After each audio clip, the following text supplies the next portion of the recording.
Hello, students. So, today we will have the discussion on a very important segment of urban ecosystem, that is, urban metabolism. And to understand this particular concept fully, we will discuss its definition.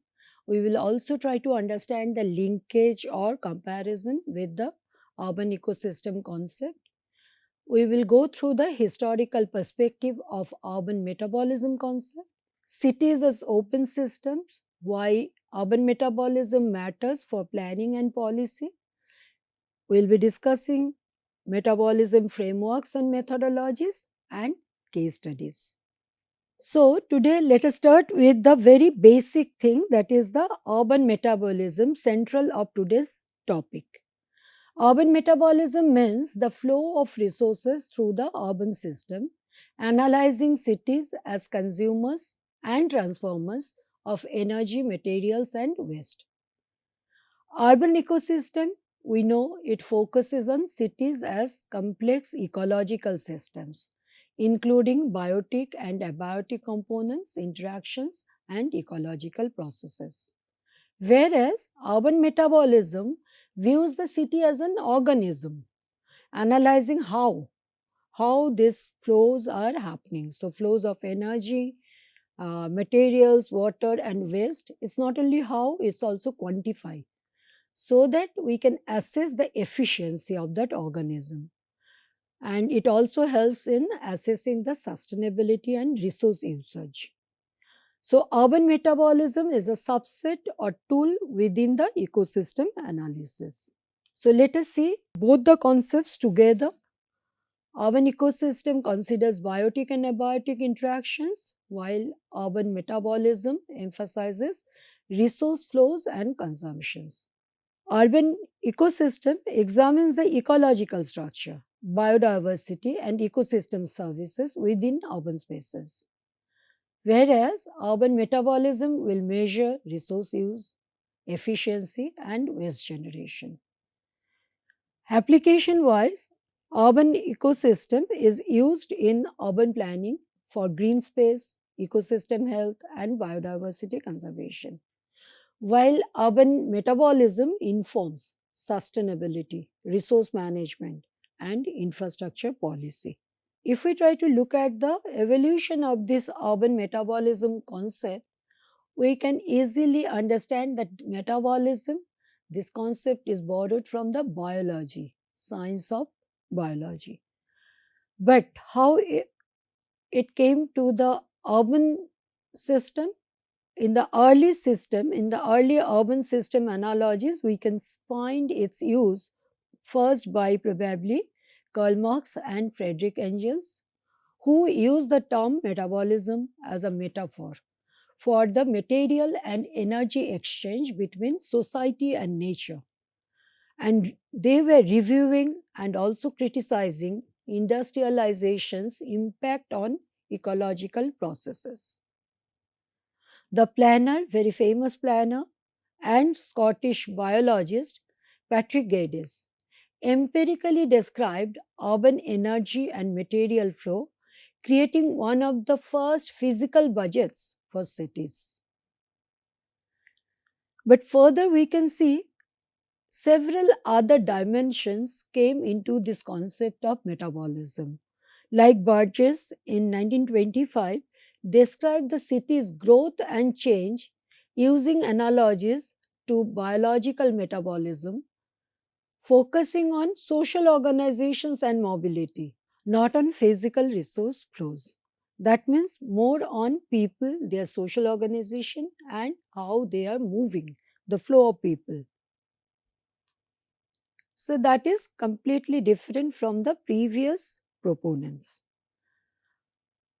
If we try to talk about the foundational concept on this urban metabolism, the modern concept of urban metabolism was formalized by Abel Ullman in 1965 in seminal paper The Metabolism of Cities. Ullman modeled the inflow and outflow of resources, mainly water and waste, for a hypothetical city of 1 million people. But this study highlighted the physical limits of urban resource use and the waste production.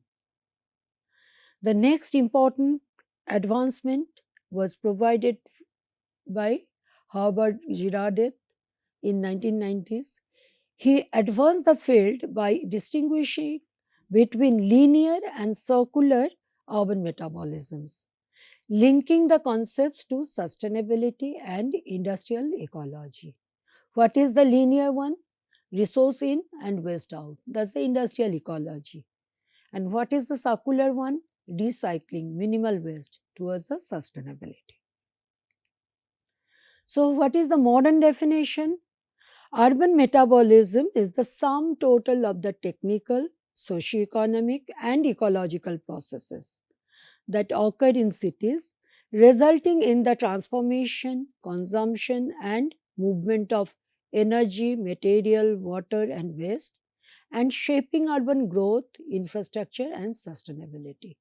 So, you probably see the reflection of all the earlier concepts in this modern definition. Now we will come for the contemporary school of thoughts. First one is the industrial ecology, uses a system based perspective and tools like material flow analysis for detailed mass balance accounting of a city's input, output, and stocks. Industrial ecology, this concept aims to optimize material and energy throughput for greater efficiency and urban sustainability. Another contemporary thought process is urban ecology, which views the cities as complex, adaptive socio-ecological system. It finds simple input-output model is insufficient for capturing the non-linear, dynamic, and feedback-rich nature of today's urban ecosystem. The third important concept we'll be discussing in this contemporary section is the urban political ecology.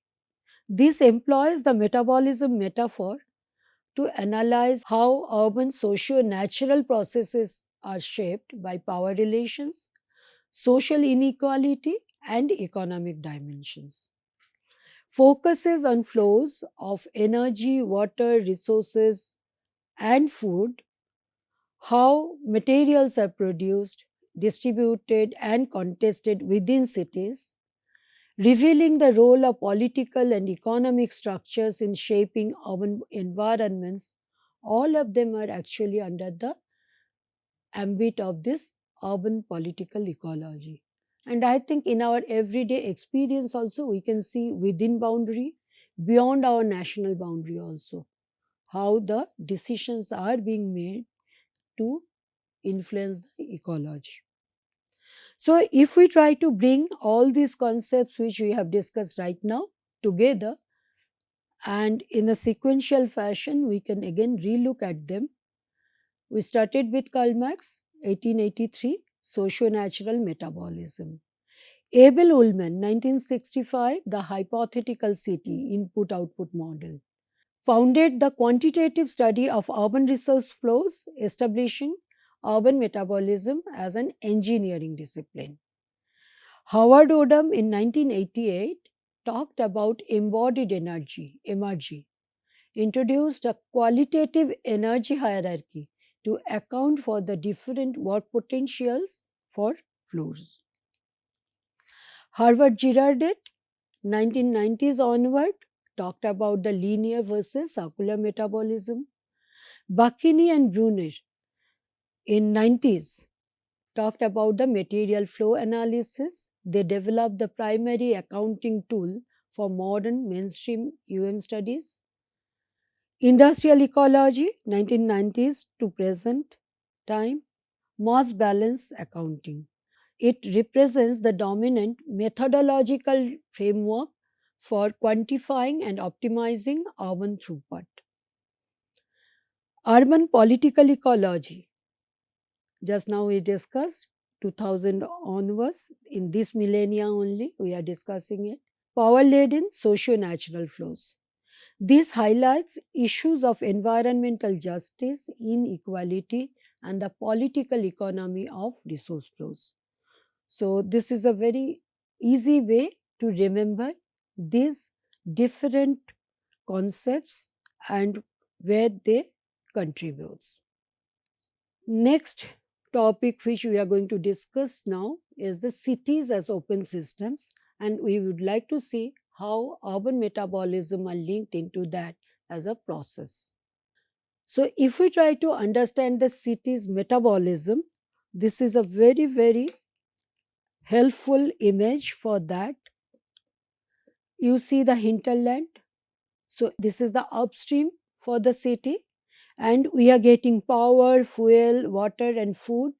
All the supplies are coming to the city.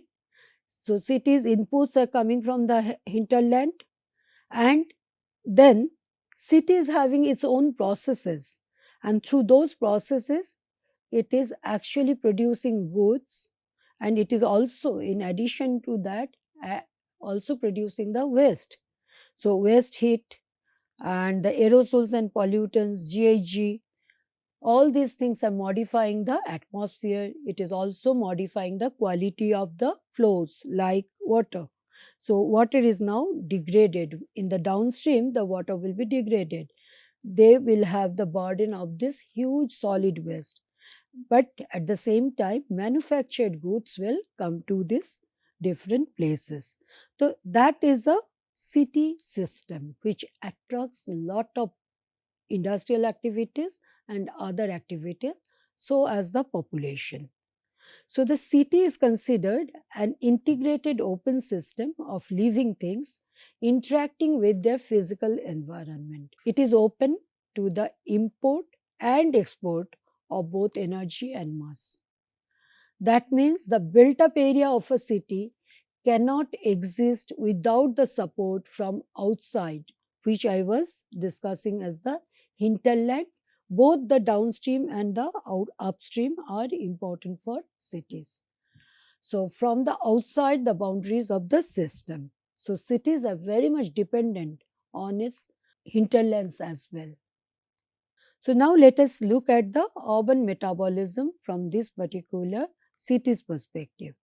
So, urban metabolism through technical and socio-economic processes tracks input of resources like energy, materials, water, food. I was showing you that only. It transforms the substances into urban tissues, and also it provides the goods, release of energy and waste. That is the last part of this process, that is pollution, heat, GHG, etc. So, urban metabolism is tracking all these three things: input, process, output.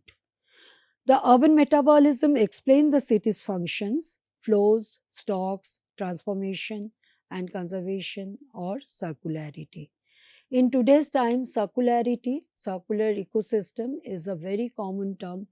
Most of you will be interested to know about it. Then you have to understand this urban metabolism. This metaphor sees a city as an organism or ecosystem whose vitality and sustainability depend on how efficiently and circularly it handles these flows.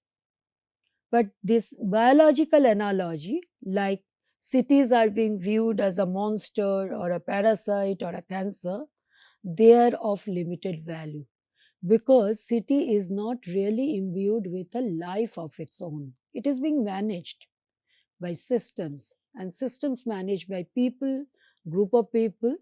There are again levels there. So stating that the city is not a living entity, one emphasizes its artificial, human made nature rather than a natural or supernatural one. This idea rejects anthropomorphism, focuses on human influence, highlights built environment over organic growth, stresses the artificial and systemic nature, and allows for critical analysis. And that's the best part of it. You can analyze the process, and wherever the correction is needed, that correction can be done later on. This analogy enables us to quantify limits and dependencies. assess the impact of new technologies or other changes, and predict future needs. The next subsection of our discussion will be why we are interested to discuss metabolism, why it matters for planning and policy. Let us see that. According to Kennedy et al., an urban metabolism analysis serves four main purposes. First one, urban sustainability indicators. It provides quantitative frameworks for tracking and reporting sustainability performance. Key applications: resource efficiency monitoring, tracking energy, water, and material intensity per capita or per economic unit. Second one, GHG emissions accounting, serving as the foundational accounting framework for city scale greenhouse gas inventories. Key applications we can find in carbon footprint attribution, understanding which sectors and flows contribute most to urban emissions. In today's time, so many indicators you find for SDG and for all other things, and you can easily see that the significant role urban metabolism is playing. Other two purposes are mathematical models for policy analysis and sustainable urban design. The research has developed sophisticated models that support policy decision making through scenario analysis and predictive capabilities. Scenario analysis means if something else we can do, what happens? So we can see before actually getting it implemented also, we can see what can be an impact of a policy. So that type of liberty is getting open because metabolism, urban metabolism concept is supporting mathematical models towards it. So we can see the key application areas like policy intervention assessment, evaluating the potential effectiveness of proposed regulations, incentives, and planning strategies. The second part is sustainable urban design, provides a scientific basis for designing more sustainable urban environments by revealing opportunities to create circular resource flows and close metabolic loops. So, this is the fourth and final purpose as per Kennedy. What are the key applications? Circular metabolism design, like creating closed loop systems where waste from one process becomes input for another. So that's like mimicking the nature. So definitely that is towards sustainability. In this segment now we will be discussing urban metabolism frameworks and methodologies. Frameworks for evaluating the sustainability of urban systems include different paradigms and methodologies. We'll be discussing one framework and one methodologies in detail. So they are linear and circular metabolism framework, which was proposed by Herbert Girardet, and this framework helps in conceptualizing resource flows as either open or closed loops. We have discussed a bit on this previously also, if you remember. And the methodology we'll be discussing in detail is material flow analysis. This is a key methodology that quantifies these flows, allowing us to assess a city's movement towards sustainability. So, linear and circular metabolism framework, a conceptual framework for evaluating the sustainability of urban systems, is the distinction between linear and circular metabolism, a paradigm presented by Howard Girardet. What linear metabolism means? A system fundamentally characterized by take, make, and dispose of. That is the logic. This high throughput unidirectional system is inherently unsustainable because it is relying on the finite capacity of the planet to provide resources which will act as sources and absorb waste which will act as sink. So plant has limitation both as a source and also as a sink. But this particular linear metabolism process, when the industrial ecology was following this, it was very, very unsustainable. So the counter concept came, the circular metabolism. The core principle of a circular metabolism is to radically minimize the extraction of virgin resources. So, from where the resources will come? So, the generation of waste by designing a system where outputs are systematically turned back into inputs, that means sources. So, the virgin resources extraction are limited and system needs to be designed so that the waste will be generated in such a way that it can be again utilized as byproducts or input source into the system. Now let us look at these two good images.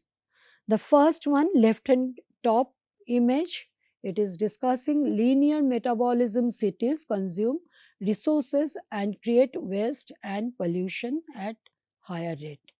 Now let's see, the city is here and it is having its own hinterlands, and from which we are actually gathering the inputs, food, water, energy, and the goods are also what are the energy? Coal, oil, nuclear. So definitely we are going to have the consequence of emissions, and we are going to have lot of goods produced in these cities, and other things will happen, other processes. So the output is organic waste, emissions, inorganic waste. Now you can see its a reach is immense. It's not only bound within the hinterland, its impacts will be reaching the global range. So that's the problem with a linear system. There is no bound on the resource, no limit on the resource. Attracting, drawing it, and the waste is also huge. What we are now discussing, that's the circular metabolism cities. In this case, the cities reduce consumption and pollution, recycle and maximize renewables. So now you can see also the fatness of these lines. They are much less than the previous one. So now they are drawing much less water, food, and the energy to do the same task. But this energy is also now having a renewable components. So whatever waste is getting generated, that organic waste is recycled, and the inorganic waste or material goods are also getting recycled. So the outputs are also much less. So its footprint is also within the hinterland only. So within regional ecosystem only, its impacts will be primarily controlled, limited. So it has minimized the pollution and waste. So, linear and circular urban metabolism framework is a very important framework, which is also a philosophy, you can say. Modern cities function as linear systems right now, taking resources from nature and hinterlands without much concern about their origin and destination of waste. To be sustainable in the long term, cities need to adopt a circular metabolism instead. So, if we try to look at these two concepts of linear and the circular, the logic points of view, cradle to grave to cradle to cradle. That's the shift. Resource flow, source to sink to cyclical, closed loop, like nature. So, it's not a unidirectional anymore. Waste concept, it is an externality to be disposed of in the linear one, whereas in the circular, waste is now getting transformed into food. Extractive, it used to be take, make, dispose of. That was the principle. Now we are going for regenerative one. End of pipe solutions, but now it's a systemic design needs to be in place so that you can design out waste. Exploitative and symbiotic. Material flow analysis, a methodology. This quantifies the flows. From the conceptual paradigm of linear versus circular metabolism to a practical assessment of a city's performance, the primary tool used is material flow analysis. The material flow analysis helps us in quantifying the flows. Just now we have discussed a conceptual paradigm, linear versus circular metabolism, but how to make it practical? Practically, we can assess city's performance now. When we have a tool like material flow analysis, is a methodology. So, the primary tool which we use for this purpose is the MFA. The core principle underpinning MFA is the law of conservation of mass, which is applied as a simple mass balance equation for the system. You have the inputs. So, if inputs are there, that will be equal to the outputs and plus some change in the stock or storage. So, that's the total scenario. For any given period, all the materials that enter the system must either leave it as outputs like products, waste, emissions, or be added to the existing stock of materials within the system's boundary. Key components or indicators in this MFA, when it is applied to an entire economy or a city, this approach uses a set of standardized indicators to describe overall scale and nature of the system's metabolism. Inputs, the resources consumed by the city. The physical inputs to the system are power, fuels, raw materials, water, food, and air needed to feed people, operate a city, fabricate infrastructure, manufacture goods, and generate services. These can be many different type of objectives. Processes, the activities and transformations occurring within the city, such as industrial production, transportation, residential commercial activities, and waste management. And the third point is the outputs, the byproducts and waste generated. Physical outputs from the system are manufactured goods, and the waste generated as sewage, solid waste, air pollutants, waste heats, and greenhouse gases.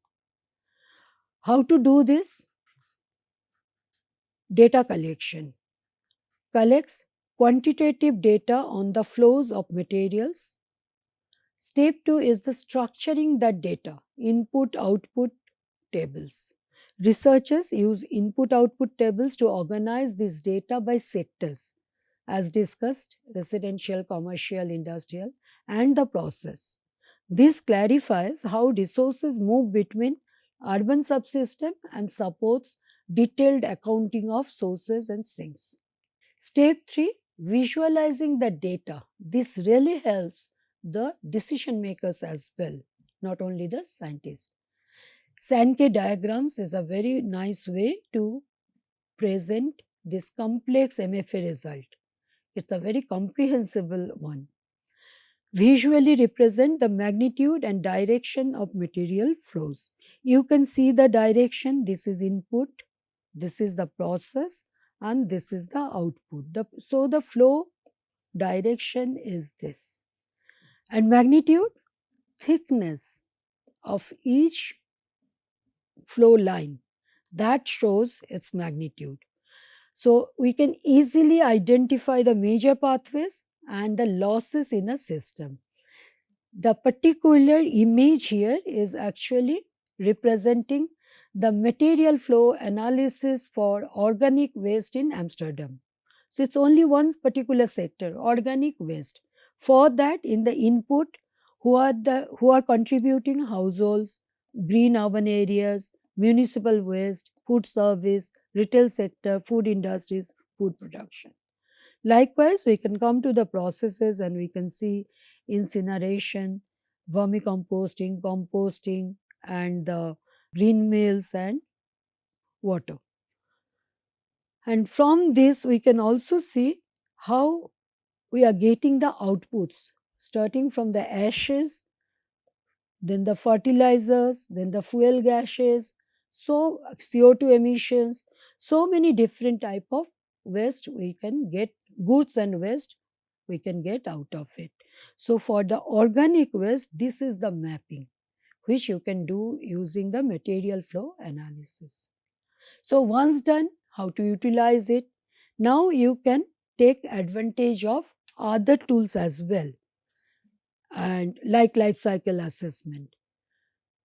To go beyond the quantification, researchers integrate this analysis with life cycle assessment, a method that evaluates environmental impacts across all stages of a material or product's life, from extraction to disposal. And that's the way it is very helpful for the decision makings. By combining MFA flow with the LCA impact factors, you can estimate lots of things: a city's overall carbon footprint, water footprint, potential for eutrophication, other burdens, and also, as we were discussing, the waste management likewise. So today let us concluding remarks, and later on we will be discussing this urban metabolism with good examples. Understanding and actively managing the flows of energy and materials through our cities is a fundamental necessity for achieving urban sustainability, enhancing resilience to climate change, and meeting global environmental goals in an increasingly urbanized world. Because you always know that if we can measure it, then only we can try to solve it. Urban metabolism, this process help us in assessing it quantitatively. In the specific context of global climate change, a more detailed and nuanced studies of the urban carbon metabolism is urgently required to guide effective decarbonization strategies. This field is a very new field and it's really booming. It is expected to look beyond the boundaries of individual cities to understand the metabolism of interconnected networks of cities and their complex global supply chain. Especially for megalopolises, this is very, very relevant. So, with this, I would like to share this list of references with you for your later reading. Thank you.